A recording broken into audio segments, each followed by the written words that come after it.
By the close of trading on Wednesday, the financial landscape was defined by aggressive negative momentum. Traders were staring down a sea of red on their screens as the session ended. For consumers, that market pain translated directly into borrowing costs. The 30-year fixed mortgage rate was sitting at 6.58%, putting serious pressure on anyone looking to buy a home. But on the trading floor, market participants were essentially paralyzed. Nobody wanted to make a major move while gripped by the anticipation of Friday's employment data.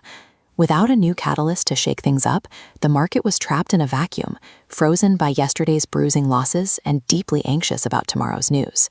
Thursday morning was supposed to be a low-impact session. Traders were expecting a quiet start, focused on minor data points like the Challenger layoffs report. Then, exactly 1 hour before the opening bell, a massive, unscheduled newswire hit trading terminals everywhere. Donald Trump announced that the United States was in the middle of final negotiations to end the war with Iran. In an instant, the immediate threat of military escalation in the Middle East seemed to evaporate, removing a major source of economic uncertainty.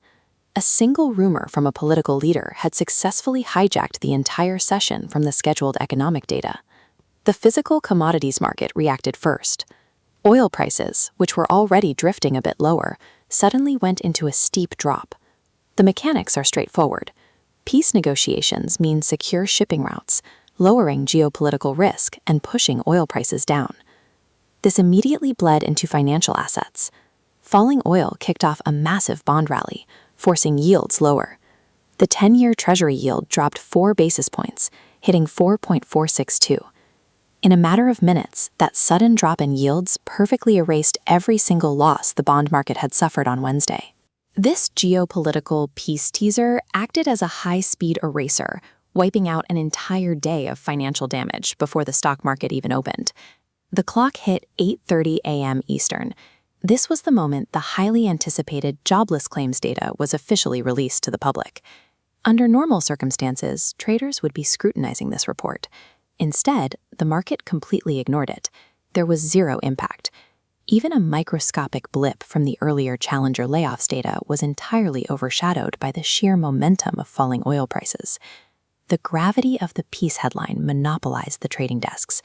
Everyone focused on the Middle East, leaving them blind to domestic metrics. When a psychological shock hits the market with that much force, hard economic statistics become instantaneously irrelevant. At 9:30 a.m. Eastern, the opening bell rings. The pre-market volatility is locked in, leaving traders with a set of prices that have shifted entirely from where they sat on Wednesday. Mortgage-backed securities are up, with UMBS trading at 98.22. Meanwhile, the 15-year fixed mortgage rate has dropped to 6.11%. The result of these shifting yields is that a geopolitical rumor effectively pulled down the cost of a consumer home loan. This means the interest rate on a house in Costa Mesa, California, was being dictated by a diplomatic teaser on the other side of the planet. As the morning adrenaline fades, the market settles into a subdued state. Traders have shifted into a defensive, headline-watching mode. The pricing stability generated by this morning's news is incredibly fragile, as its foundation is a rumor rather than finalized policy.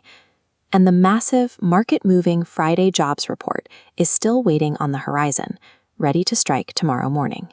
The financial market operates as a hypersensitive reactor to human events, and it is guaranteed to restart its chaotic cycle the moment the sun rises.